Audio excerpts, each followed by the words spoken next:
જરા જુઓ આ શખ્સને। આ એ જ શખ્સ છે કે જેણે ગાંધીનગરના ડીંગુચા ગામના એક પરિવારને -30 ડિગ્રી તાપમાનમાં અમેરિકાની બોર્ડર પર મરવા છોડી દીધો હતો અને અમેરિકામાં ગેરકાયદે પ્રવેશ કરતી વખતે ઠંડીમાં ઠૂંઠવાઈ જવાથી પરિવારના 4 સભ્યોના મોત થઈ ગયા।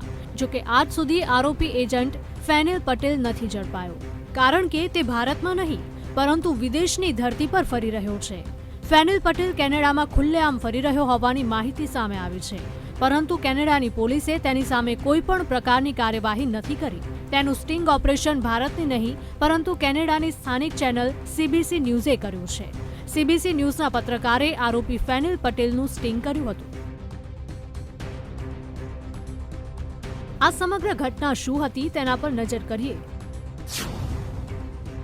તો કલોલના ડીંગુચા ગામના પરિવારને એજન્ટ ફેનિલ પટેલે અમેરિકામાં ગેરકાયદે પ્રવેશ કરાવ્યો હતો।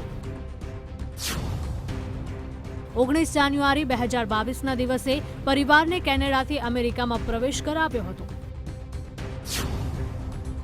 તાપમાન -30 ડિગ્રી હોવાથી પરિવારે રાહ જોવા કહ્યું હતું।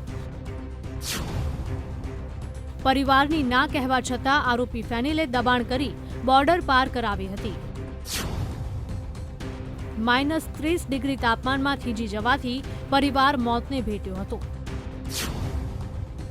અમેરિકાની બોર્ડરથી માત્ર 12 કિલોમીટર દૂર પરિવારના મૃતદેહ મળ્યા હતા।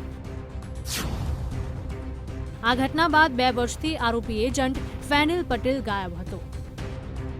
આ ઘટનાના મુખ્ય સૂત્રધાર કેનેડામાં ખુલ્લેઆમ ફરતા ફેનિલ પટેલ સામે રેડ કોર્નર નોટિસ જાહેર કરવામાં આવી છે।